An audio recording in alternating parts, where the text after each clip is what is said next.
ಎಲ್ಲನೂ ಚೆನ್ನಾಗಿ ನಡೀತಿರ್ಬೇಕಾದ್ರೆ ಸಡನ್ ಆಗಿ ಕಷ್ಟಗಳು ಶುರುವಾಯಿತಾ? ಕಾರಣ ಇಲ್ಲದೇ ಸುಸ್ತು, ತಲೆನೋವು ಅಥವಾ ಮನೆಯಲ್ಲಿ ಪದೇ ಪದೇ ಜಗಳ ಆಗ್ತಿದೆಯಾ?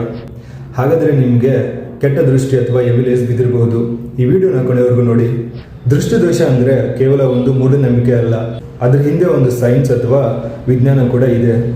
ಪ್ರತಿ ವ್ಯಕ್ತಿಯಲ್ಲೂ ಒಂದು ಆರ ಅಥವಾ ಶಕ್ತಿ ವಲಯ ಇರುತ್ತೆ. ಬೇರೆಯವರ ಹೊಟ್ಟೆ ಕಿಚ್ಚು, ಅಸೂಹೆ ಅಥವಾ ನೆಗೆಟಿವ್ ಎನರ್ಜಿ ನಮ್ಮ ಮೇಲೆ ಬಿದ್ದಾಗ ಆ ಆರ ಡಿಸ್ಟರ್ಬ್ ಆಗುತ್ತೆ. ಅದನ್ನೇ ನಮ್ಮ ಹಿರಿಯರು ಕಣ್ಣು ತಾಗುವುದು ಅಥವಾ ದೃಷ್ಟಿ ದೋಷ ಅಂತ ಕರೆದ್ರು.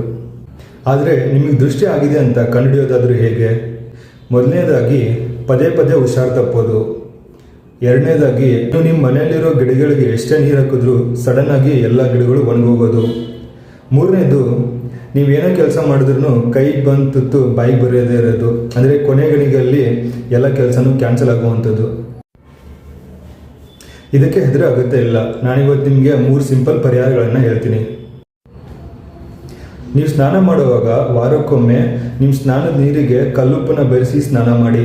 ಇದು ನಿಮ್ಮ ದೇಹದಲ್ಲಿರೋ ನೆಗೆಟಿವ್ ಎನರ್ಜಿಯನ್ನು ಹೀರ್ಕೊಳ್ಳುತ್ತೆ. ಎರಡನೇದಾಗಿ, ನಿಮ್ಮ ಮನೆಯ ಮುಂದಿನ ಬಾಗಿಲಿಗೆ ಮಂಗಳವಾರ ಮತ್ತು ಶುಕ್ರವಾರ ನಿಂಬೆಹಣ್ಣು ಮತ್ತು ಹಸಿಮೆಣಸಿನಕಾಯಿಯನ್ನು ಕಟ್ಟಿ.